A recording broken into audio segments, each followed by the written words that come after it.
오늘은 일기에 기록되어 있는 가혹한 시련들, 즉 절망으로 이끄는 상황, 영적인 어두운 밤, 하나님께 버림받은 느낌, 자비 사명과 관련한 어려움, 주변 사람들에게 오해를 받고 냉대를 받으며 또한 외로움을 겪는 것, 길고 고통스러운 육체적 고통들은 우리가 겪을 수 있는 모든 고통을 그녀가 실제로 체험했었다는 사실을 말해줍니다. 일기로 기록되어 있는 모든 것들, 일기 통독편정을 같이 하셨던 분들은 아마 기억을 하시겠죠. 조금은. 그게 봤을 때 아주 가혹한 시련들부터 시작해서 절망으로 이끄는 상황들, 또 자비 신심의 새 형태들을 어떻게 전달할 것인가에 대한 고민들, 그리고 외로움을 겪고 오해를 받고 이런 여러 가지 상황들을 전부 다 이제 일기에 기록을 해놨죠. 이런 모든 그 기록들은 실제로 바울사 성녀가 겪었었다라는 것을 체험했었다는 사실을 말해주고 있습니다. 이러이러 했을 것이다가 아니라 본인이 겪고 체험했던 것들을 그대로 기술했으니 그 내용들이 얼마나 절망적일 수도 있고 또 영적인 어두운 밤에서 얼마나 고통스러웠는지, 일기에서는 보면은 영적 어두운 밤이라고 하는 시간들을 그렇게 길게 나열해 놓고 있지는 않습니다. 그렇지만 이 영적 어두운 밤에 대한 그 고통은 표현할 수 없을 정도로 아주 극심했을 텐데, 그것을 그래도 바울사 성녀는 영적 어두운 밤이 어떤 특징을 가지고 있는지, 또 이런 상황 속에서 주님과 자신과의 관계는 어떠했는지에 대해서 알려주고 있기 때문에 우리에게 있어서는 혹여나 아주 얕은 영적 어둠의 밤을 지낼 수도 있어요. 그럴 경우에 우리는 방황을 하고 또 어떤 때는 어디로 가야 할지도 모르겠고, 또 신앙생활의 갈등 문제, 정말 하느님은 나에게 대해서 관심이 없는가 보다, 혹은 내 기도는 떨어지지 않는가 보다, 이러고도 예수님이 과연 존재한다고 할 수 있을까요? 그런 아주 많은 유혹들, 예수님에게서 우리를 떨어뜨리려고 하는, 하나님에게서 멀어지게 만들려고 하는 이런 유혹들과 이런 사고들, 허상들도 막 만들어지거든요. 그거에 따라서 공포감도 오는 수도 있고, 내가 뭘 잘못했기 때문에 하나님께서 내 기도를 들어주시지 않는가. 단지 기도라는 지금 표현을 쓰고 있습니다만은 뭐 통교라고 쓰겠죠. 쓰면 더 나은 표현일 수도 있어요. 큰 의미에서는. 이런 것들이 다 끈겨 있는 상황들에서 우리는 절망감을 느끼거나 또는 하나님에게서 도망가고 싶어하는, 이제 성당 그만 나갈까, 내가 이렇게 열심히 기도하는데도 불구하고 아무것도 나는 얻지를 못했다, 평화롭지도 않다, 기쁨도 없다, 이런 상황들에 아주 훌륭한 그 답을 제시해주고 있습니다. 이것이 결코 우리 자신을 미워하거나 혹은 우리 자신들의 나약함 때문에 있는 것이 아니고 뭐다? 하나님께서 우리를 교육시키는 방법이다. 예수님께서 1, 2, 3, 4, 5 이렇게 쭉 있잖아요. 그러면은 그 한 영혼마다 당신이 가지고 있는 구원 계획이 다 다릅니다. 큰 목표는 똑같아요. 구원되어야 된다는 것, 영원한 생명에 들어가야 한다는 것, 하나님과 일치되어야 된다는 것, 삼위일체의 사랑 안에 합류되어야 된다는 것. 이 땅에서는 예수님과의 일치 문제, 이것이 있어야 하는데 그것이 각 사람마다 조건이 틀리잖아요. 어떤 사람은 뭐 체력적으로 또 육체적으로 건강한 사람도 있고 약한 사람도 있고, 마음이 여린 사람도 있고, 또 어떤 사고나 사상적인 부분에 있어서 또 다 다르단 말이에요. 이런 것들이 전부 다 틀리기 때문에 각 개개인의 특성을 알기 때문에 예수님은 그 사람에게 세우시는 계획이 틀린다고 본다면, 우리는 굳이 옆에 있는 사람이 저 사람들 왜 저렇지, 나는 왜 이렇지, 이렇게 비교할 필요가 없다는 이야기예요. 그 사람에게는 그 사람 나름대로 강점이 있고 또 단점이 있고, 그래서 그걸 통해서 예수님은 교육시키고 또 이끌어드리고 부르신다는 것을 우리가 안다면 그렇게 절망하거나 혹은 방황할 필요가 없이 이제는 제대로 이 삶을 살아가고 가르침을 받을 필요가 있습니다. 이것이 우리에게 있어서는 정말로 자비예요. 왜 바울사 성령을 통해서 우리에게 주셨는지, 우리가 영적인 이런 상황에서 신앙의 길에서 헤매지 않도록 가장 밝은 어두운 밤에 가장 밝은 빛을 비춤으로 해서 마치도 예수님께서 탄생하시던 시간에 그때에 동방 박사들이 빛나는 별을 보고 찾아왔듯이 이 시대에 있어서 정말 이런 영적인 상태를 우리에게 가르쳐주고 우리 영원히 걸어가야 될 길을 가르쳐주는 이 성인이 있으면 우리는 너무나 감사한 일입니다. 그러나 이 모든 시련 가운데에서 바울사 수녀는 이렇게 고백을 합니다. 그 길이 가시로 뒤덮여 있을지라도 저는 가기를 두려워하지 않습니다. 박해의 우박이 저를 뒤덮는다 할지라도 제 친구들이 저를 버린다 할지라도 모든 것이 저를 거슬러 작당하고 눈앞이 캄캄해진다 할지라도 강한 폭풍우가 휘말아친다 할지라도 그리고 혼자서 이 모든 것에 용감하게 맞서야 한다고 느낄지라도 저는 완전한 평화 가운데에서 당신의 자비에 의탁할 것입니다. 일기 1195번입니다. 어떤 경우에도 두려워하지 않고 그 길이 험난하고 고통스럽고 어렵더라도 저는 당신의 자비에 의탁할 것입니다. 우리 각자에게 물어봤을 때 하나님은 선하시고 좋으신 분이십니까? 라고 믿으면 예라고 합니다. 그럴 수밖에 없죠. 그러니까 우리가 신앙을 선택한 거예요. 그러나 하나님의 속성 가운데에서 우리는 이것에 대해서 정확하게 모르고 신앙을 선택하는 경우가 사실은 많습니다. 예배자 교리를 본당 신부를 할 때 예배자 교리를 가르치다 보면 만들어지는 과정이 눈에 보여요. 처음에 왔을 때는 아무것도 모릅니다. 그때 제일 먼저 가르쳐 주는 것이 뭐냐? 기초적인 부분에 있어서는 인간관, 인간이 누구냐? 그리고 신관, 하느님 누구냐? 이 부분부터 가르쳐 주거든요. 인간이 누군지를 알아야 돼요. 자기 자신을 알지 못하는데 어떻게 출발해야 되겠습니까? 그런데 여기에서 한 가지만 그냥 간단하게 싹 뽑아내면 인간은 하나님에게서 창조된 존재다. 이걸 딱 먼저 가르쳐줘요.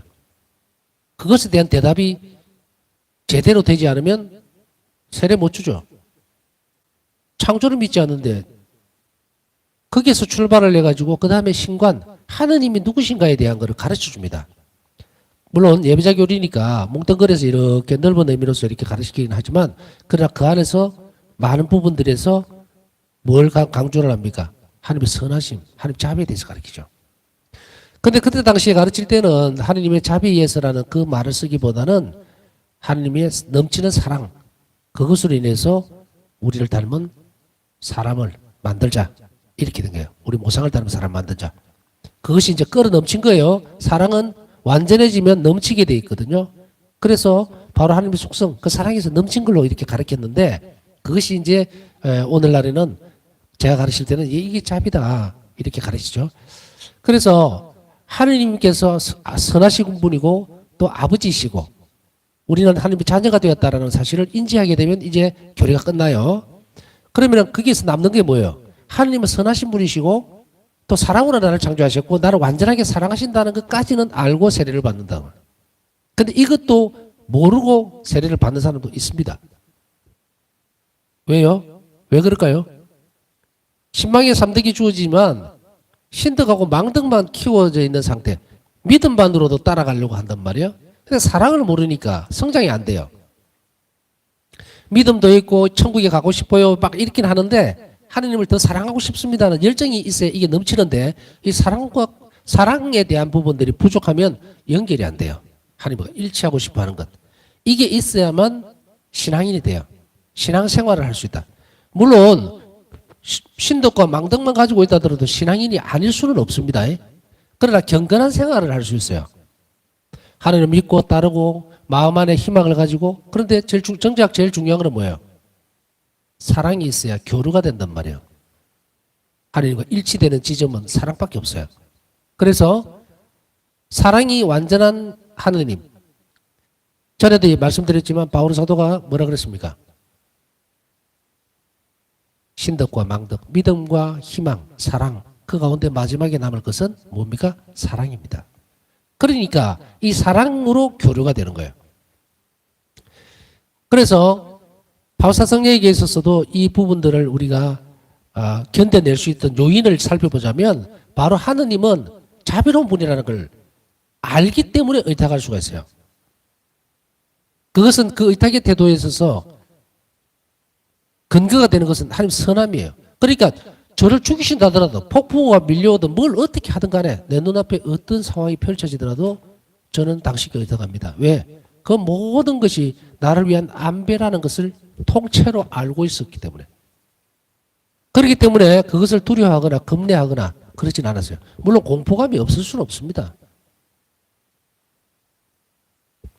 우리가 살면서 신앙생활하면서 아무리 잘 무장을 했다 하더라도 어느 순간순간에 긴장을 하고 스트레스를 받고 고민을 안 할 수가 없어요. 그러나 언젠가 우리 희망은 언젠가는 그런 것 없이도 하나님께 의탁할 수 있는 그 시간을 우리가 손꼽아 기다리고 노력해야 되겠죠. 이런 자잘한 어떤 부분들부터 시작해서 큰 데까지 우리는 의탁의 태도는 키워나가는 거라 그랬죠. 지금 약하다고 해서 절망할 필요는 없다. 키워나갈 수 있는 가능성이 있는 것은 늘 좋은 거예요. 1등은 더 이상 발전할 것이 없기 때문에 게을러질 수도 있습니다. 그러나 꼴등은 앞으로 나서야 될, 올라가야 될 계단이 많기 때문에 아주 희망적이에요. 조금만 움직여도 1등 등수가 올라가잖아요. 우리의 이런 작은 노력들이 보태지면 이제는 큰 것을 바라볼 수가 있고 그 안에 우리 영혼이 성장하게 된다는 것을 안다면 우리는 이 안에서 무엇을 키워나가야 될 것인가. 우리의 묵상의 주된 재료는 자비지만 그러나 그 자비로움을 더 근접하기 위해서 우리는 아버지에 대한 선하심에 대해서 묵상을 참 많이 해야 됩니다. 하나님의 선생의 의지를 해야 돼요. 그래서 불행해지지 않도록 내가 지금 닥치고 있는 어려움이나 힘듦이 비록 지금은 힘들고 너무도 고통스럽지만 그러나 아버지는 그 일을 통해서 나에게 좋은 걸 주시리라고 하는 확신, 그 신뢰가 크시면 의탁하는 태도가 발전한다.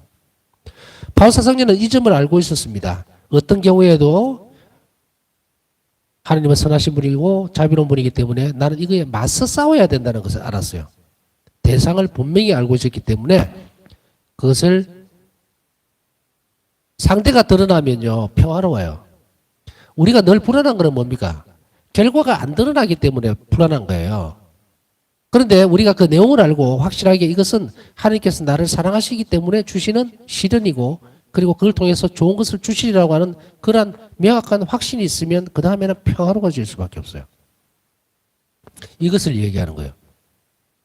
바울사성녀는 너무도 많은 부분들에서 어려움이 계속해서 닥쳤지만 평화로웠다고 표현하죠. 그래서 전에도 한번 평화에 대해서 말씀을 드렸지만 근심이나 걱정거리가 없는 상태가 평화가 아닙니다. 그건 평화가 아니에요. 어떤 것들의 상황이 오더라도 내가 하나님께 의탁할 수 있을 때 그 영혼이 평화로운 거지 그런 의탁의 태도 없이 그냥 근심 걱정이 없는 상태가 그냥 마음 편하다 정도지 평화는 절대로 될 수가 없습니다. 또 다른 부분에서는 바울사성녀는 이렇게 기록하고 있습니다. 내 영혼이 고뇌에 빠져 있을 때 나는 예수님은 자비로 가득하신 분이시다라는 것만 오직 생각했다. 말씀드렸죠? 앞에서. 아버지는 선하신 분이시고 예수님은 자비로우신 분이기 때문에 반드시 나에게 자비를 베풀 것이라고 하는 그것을 끊임없이 계속해서 생각하고 그것만 집중을 한 거예요. 그리고 내 발밑에서 땅이 갈라질지라도 나는 그분께 의탁하는 것을 멈추지 않을 것이다. 일기 1192번입니다. 오늘날 바울사성녀의 확실하고 흔들리지 않는 의탁의 모범은 고통과 시련을 겪는 사람들에게 위로를 줍니다. 그렇죠? 저를 포함해서 여러분들도 고통과 시련이 작게도 있고 크게도 있고 많을 거예요. 그렇지만 바울사성녀의 이 모범은 우리에게 크나큰 위로와 희망을 줍니다. 그렇기 때문에 우리는 이것을 기대해서 의지해서 그렇구나 이런 내 이유가 밝혀지면 두려워하지 않습니다. 내가 불안하고 이런 것은 정말로 많은 부분들에서 의지할 데가 없기 때문인데 그 이유를 분명히 알면 우리는 더 이상 두려워하거나 또 속아주고 있을 이유는 없다.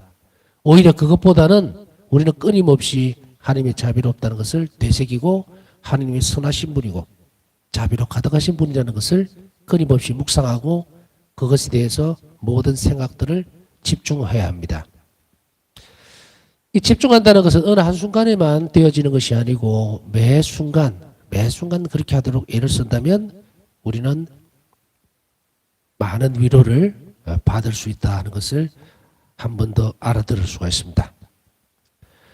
파우스타 수녀의 삶에서 베드로 사로의 말씀이 완성이 되었습니다. 그러니 즐거워하십시오. 여러분이 지금 얼마 동안은 갖가지 시련을 겪으며 슬퍼하지 않을 수 없습니다. 그러나 그것은 불로 단련을 받고도 결국 없어지고 마는 황금보다 훨씬 값진 여러분의 믿음의 순수성이 예수 그리스도께서 나타나실 때에 밝혀져 여러분이 찬양과 영광과 영예를 얻게 하려는 것입니다.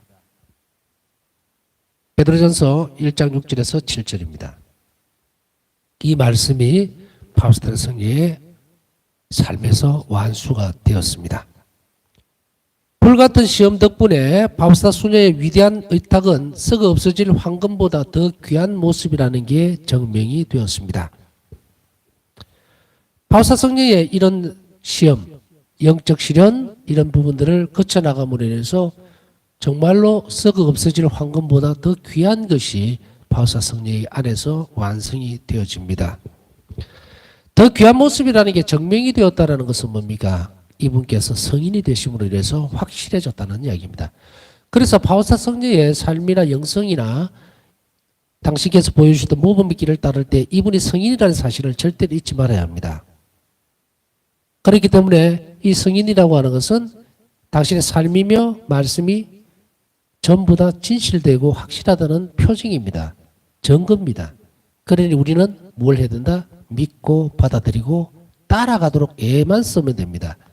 그것을 이해하고 분해하고 그렇게 할 필요가 없어요. 받아들이는 것, 수용하는 것, 그래야만 우리 영혼 안에 훨씬 빠른 진전이 일어납니다. 어제도 잠깐 말씀드렸잖아요. 그 전에 강의구나. 예. 그때에 무슨 말씀 드렸습니까?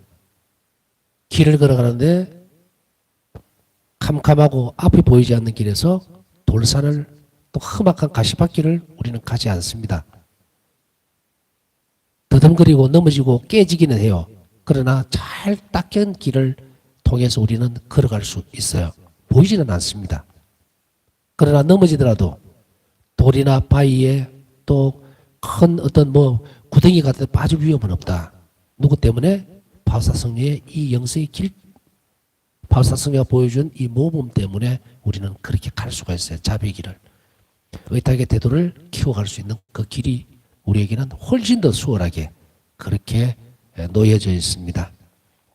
파우스타 성녀는 이 길을 가기 위해서 예수님께서 원하셨던 것은 당신과의 완전한 일치된 모습이었기 때문에 너무도 가혹하고 너무도 험난한 정말 가시밭길뿐 아니고 맨발로 온갖 상처기가 나면서 기어서 가면서 그 길을 개척했다고.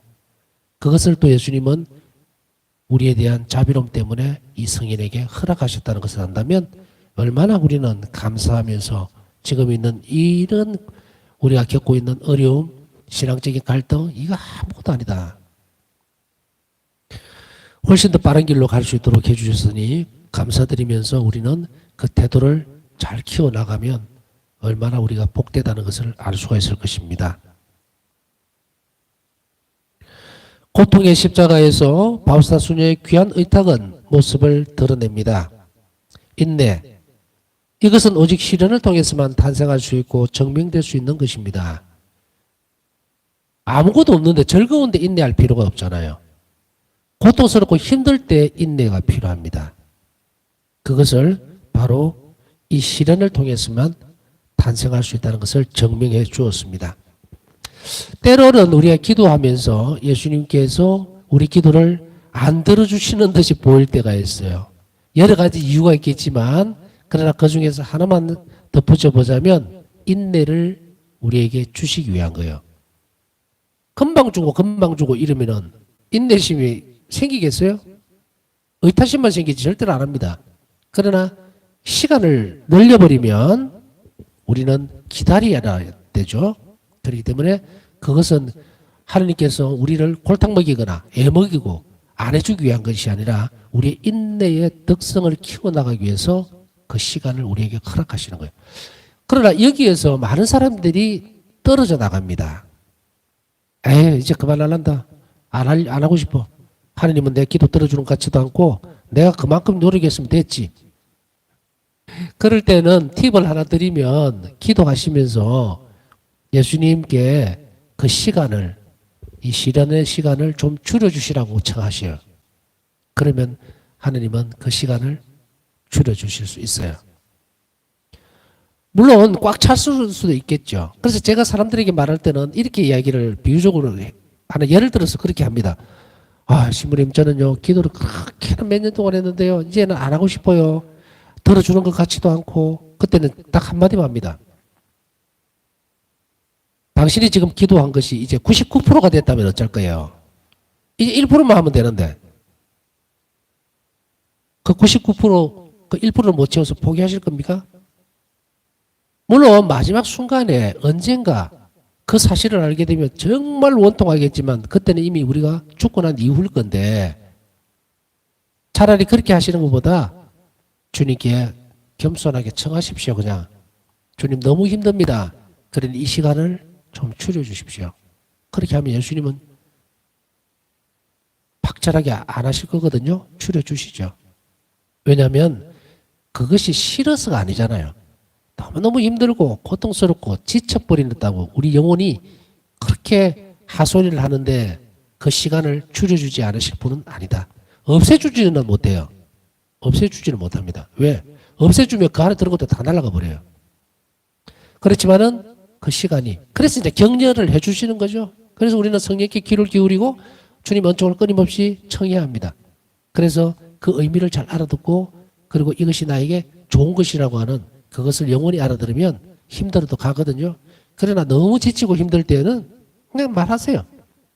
파우사 성녀도 하셨잖아요. 일기에서 보면.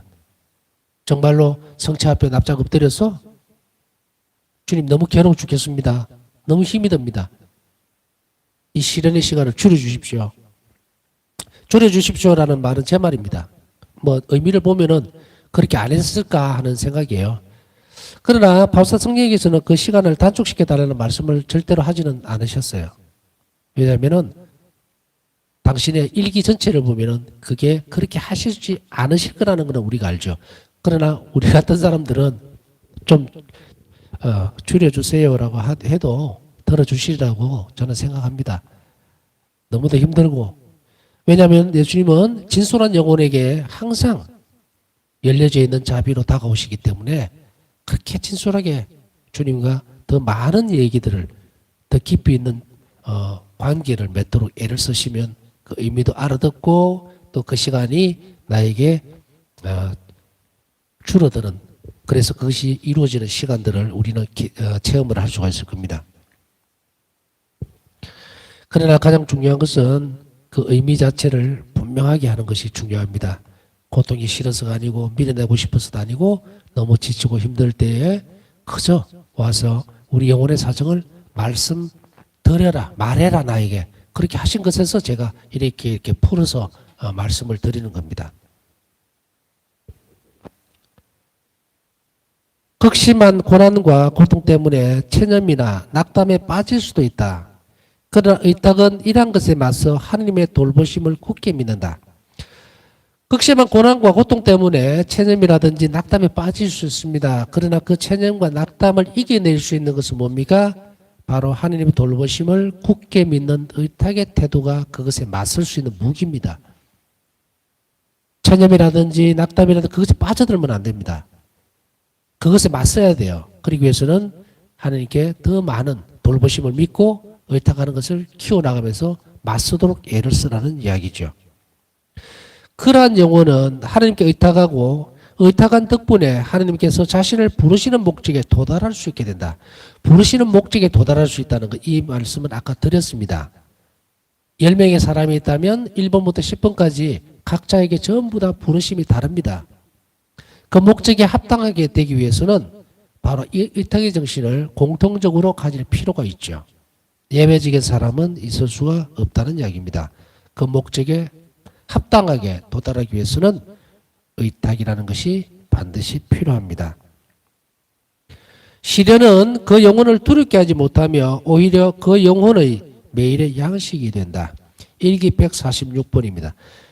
시련이 매일의 양식이 된다는 것이 무슨 의미입니까? 이제 그 시련의 의미를 알아듣게 되면 그 시련을 그 영혼은 기꺼이 받아들입니다. 왜? 하나님께 주시는 선물임을 알기 때문에. 그래서 힘들어도 그걸 합니다. 예를 들면 이런 것일 수도 있겠죠. 어떤 아버지가 가장이 자녀들이 있습니다. 어린 자녀들이 이제 이 어린 자녀들을 먹여야 되잖아요. 그러면 부두에서 노동을 하는 사람이라면 그 힘든 짐을 나릅니다. 그러나 이 사람에게 있어서 그 짐은 그렇게 무겁지는 않습니다. 왜? 이제 이 일이 끝나고 그 벌이를 일용직이라고 봅시다. 그 몇 분의 하루에 일당을 받아서 갈 때에 기다리고 있는 아이들 웃는 얼굴을 떠올리게 되죠. 기뻐하는 모습을 떠올리게 됩니다. 그렇게 함으로 해서 큰 보상을 받죠. 그래서 그 다음 날도 이제 그러한 일들을 자청해서 하러 갑니다. 무겁죠. 힘들고 육체는 무너질 것 같습니다. 그렇지만 그 시련은 어떻습니까? 그 힘듦은 기쁨으로 바뀌게 되죠. 이것이 그날의 매일의 양식이라고 이렇게 애둘러서 볼 수가 있을 겁니다. 흔들리지 않는 확신과 인내를 가지고 의탁하는 영혼은 장애물이나 고통, 시련 가운데서도 하느님께로 향한다. 파우스타 수녀는 다음과 같이 고백을 하고 있습니다. 의탁하는 영혼들은 장애물이나 고통이나 시련 이런 것들을 두려워하지 않고 끊임없이 더 가까이 의탁하려고 하는 성향을 지니게 됩니다. 그렇기 때문에 하나님의 돌보심에 의탁을 계속해서 해야 되는, 그래서 영혼의 성향이라고 이야기를 했습니다. 이 영혼의 성향이 각자 전부 다 틀립니다. 그러나 특이한 건 아닌데 가끔씩 보면 이 사람은 굉장히 영혼의 성향이 이쪽으로 가 있구나 하는 사람을 만날 때가 있어요. 본인도 잘 모릅니다. 그러나 그 성향은 그 영혼의 특성입니다. 여러분 각자에게 다 영혼의 특성이 있어요. 그 영혼의 특성들을 잘 찾아내서 의탁하는 태도를 잘 접목시켜주면 방법들은 약간씩 다 틀립니다. 하나의 공통분모를 갖고 밀어붙여버리면 안 돼요. 그렇기 때문에 그것을 잘 식별하고 그 영혼이 이쪽 방향으로 갈 수 있도록 잘 지도해주면 영혼은 놀랄 정도로 성장이 빨라집니다. 이런 영혼들은 점진적으로 짧은 시간 안에도 하나님께 의탁하는 태도를 굉장히 많이 발전시킬 수 있는 사람들이 많습니다. 그런데 그것을 일일이 구별하고 이끌어줄 수 있는 여건이 참으로 많이 부족하다는 것이 안타까운 일이기는 합니다만은, 여하튼 파우스타 수녀는 다음과 같이 고백을 하고 있는데요. 고통의 시기에 나는 피조물에게서 도움을 찾지 않는다. 하느님이 나에게는 전부다. 그러나 주님께서도 내 소리를 듣지 않으시는 것처럼 보일 때가 종종 있다. 나는 새끼들을 빼앗기는데도 괴로움을 느끼지 않고 불평하지 않는 비둘기처럼 인내와 침묵으로 나 자신을 무장시킨다. 나는 태양의 한가운데를 향해 날아오르고 싶다. 그리고 이 비상을 멈추고 싶지 않다. 오 나의 힘이시여, 나는 지치지 않을 것입니다. 나는 당신께 기대고 있기 때문입니다. 일기 209번. 참 엄청난 일이죠. 새끼들을 빼앗기는데도 괴로움을 느끼지 않고 불평하지 않는 비둘기처럼 인내와 침묵으로 나 자신을 무장시킨다. 파우스타 성령에게 이런 부분들을 우리는 익히 일기를 통해서 알고 있지만 정말 너무도 힘이 착 빠져버리는 대목일 수도 있습니다. 언제 우리는 이렇게 할까? 과연 이렇게 될 수 있을까?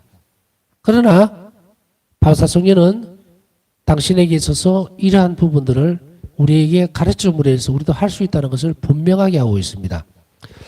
여기에서 잠시 말을 끊고 여러분들에게 파우스타 성령의 9.1 기도책 전의 말씀을 요즘도 이제 성시간 할 때는 합니다.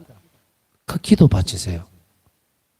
그 기도 안에는 내가 말로 표현하지 못하는, 정말로 이런 상황에서 그대로 그 기도를 바치고 있어요. 여러분들이 혹시라도 절망스럽고 힘들고 내적으로 어려움이 있을 때는 일기에 있는 바우사 성령의 기도를 하십시오.